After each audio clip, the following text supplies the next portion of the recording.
Yes. How much is too much there? Like. So right now you can see you have 5 abilities. Is it too much if all 5 of them were different? Is that too complicated? No. Do you want all 5 of them to be players. different? Nothing's too complicated. No. Okay. Yeah. Honestly, the thing is, like, I wanted to make them all completely different, but I'm like, am I going too much? Am I going to confuse them? No. So you guys are saying you're okay with them all being completely different? Yeah, because when I grab a hero, I want him to do a certain thing. Okay. Like when I think of a planeswalker, like really this reminds me of a planeswalker, and I don't want the same planeswalker. I don't want my Liliana to play the same as Jace. That's not why I bought it. You know, I wanted to do different things altogether. So like for him being able to resurrect, he'd have to like, yeah, Anubis is awesome. Like him to resurrect, he could sack a creature or sacrifice something to get something stronger. Yeah. So this gaining health on every turn would be cool. Spending life to draw cards. It doesn't have to be exactly 3, or it could be 1, 2, something to make it balanced. And then I do like to destroy magic.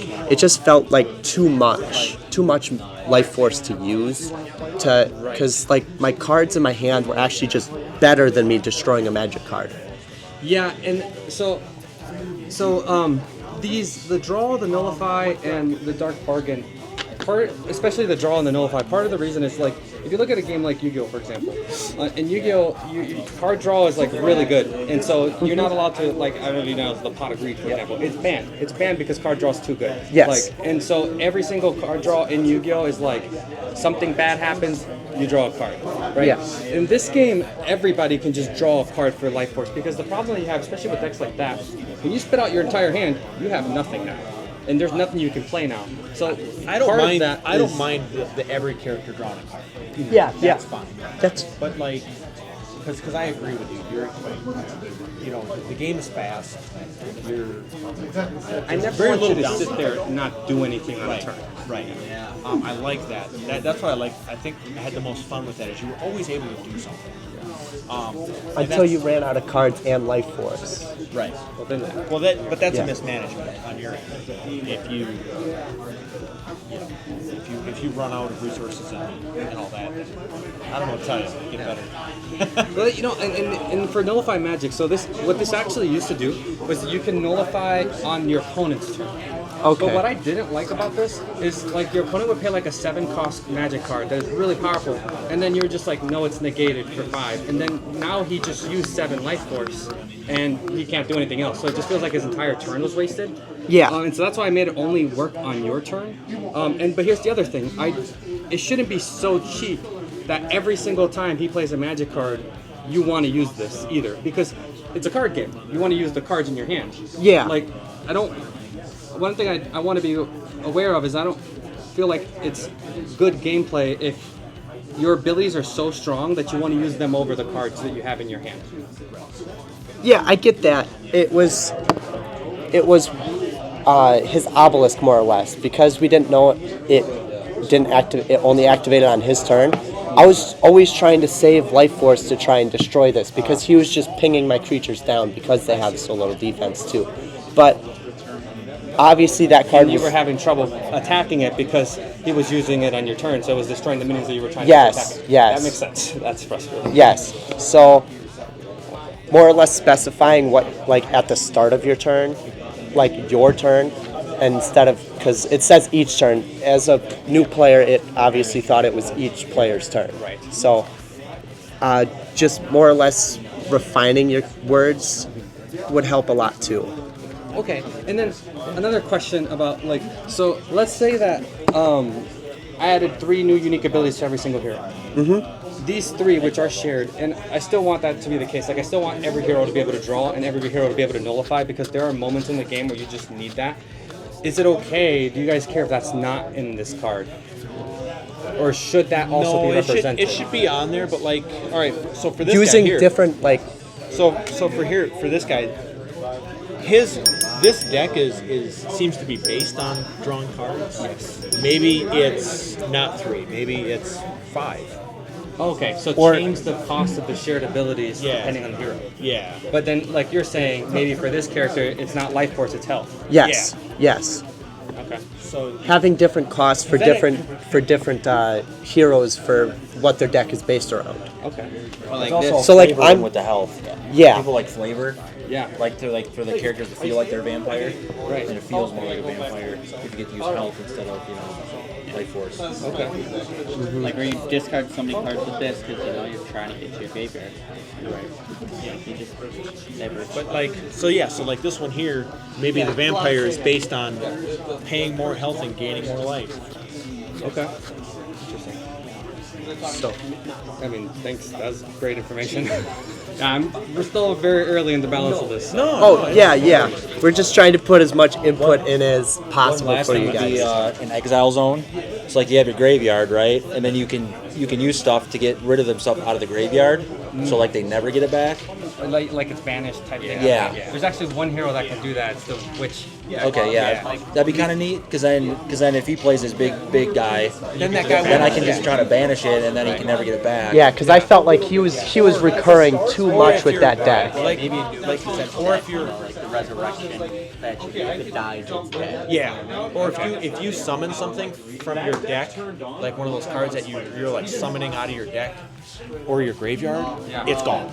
Okay. So anything that's summoning something that's like a really big minion, like this, like that's bargain. When you resurrect, after it dies, it just gets banished instead of going back into your deck. Yeah. Okay. Yeah. That would make it a lot. That would fix a lot of. That would actually fix this quite a bit. Yeah. Yes. Okay. Yeah, so if you bring something back from gameplay, it goes. You can't get it back. Okay. Yeah, I like that. I like it a lot. Unless there's stuff that lets you shuffle it back in.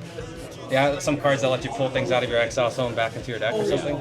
So But that'd be this harder. guy over here has like pretty much the same thing. Like, he's saying, feeling first feels very strong going first. Yeah, somebody. Yeah, so he says the same thing, right? He says going first feels very strong.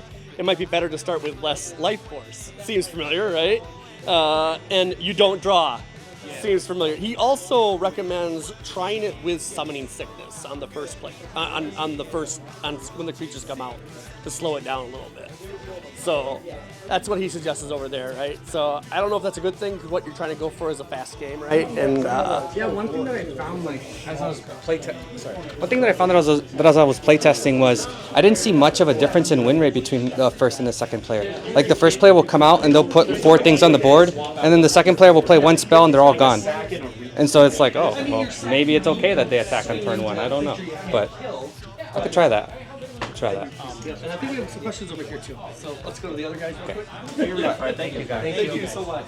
I don't have any anymore. All my questions were answered during the play session and listening to you guys. He's got one. Yeah.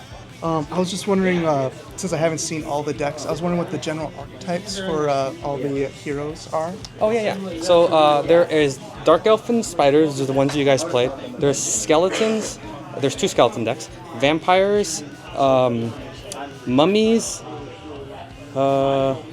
shoot. There's a lot of them, so I'm forgetting them. Anubis, Oh, Egyptian gods. yes. Anubis is Mummies. And then the Horsemen of the Apocalypse. Okay. So that is, they're called Forsaken. They're like humans who've like turned to the dark. And demons. I think that's it. Oh yeah, they're all right here. I'm sorry. Skeletons, mummies, witches, skeleton, demon, vampire, dark elf, spider, and the Forsaken, the humans. And also, there are going to be like 50 decks at one point. Different heroes, different archetypes. So if there are some that you guys don't see here that you want to see, let me know, because I'm going to make a bunch more. So if there's like any in particular. Was Hades on your radar? Ooh, Hades. Interesting. What do you think would be a good minion type for Hades? Harpies, maybe? Harpies? Oh, okay. Yeah, that'd be awesome. Like a skeletal harpy. One Yeah. of the abilities of River of Styx is a buff or debuff for depending on who's interacting with it. Enemy straight debuff might. I thought -2/-2, but that might be a bit busted for the turn. Or you could do an Achilles like thing, like he suggested when we were talking. Like take a dip in the River of Styx and it's a +1/+1 for creature Okay. for the turn. Yeah, that's cool. And I did have a question too. I didn't play with Valeria. is Valeria kind of like a life gain sort of thing? Hey, thank you everybody for watching till the end of this. We actually have a lot more. I've just decided to pretty much break these up into like 10-minute sections because, well, there's a lot to go through, and it's been amazing. Everybody that showed up was absolutely amazing. The feedback was great, and we'll be putting these out during this week. Hopefully 1 video a day. So come back, check it out. It's gonna be amazing. So give some feedback. Put something down in the comments, man. That'd be super amazing. I think they would absolutely love that. With that, have a great day, and thank you so much. You guys are amazing.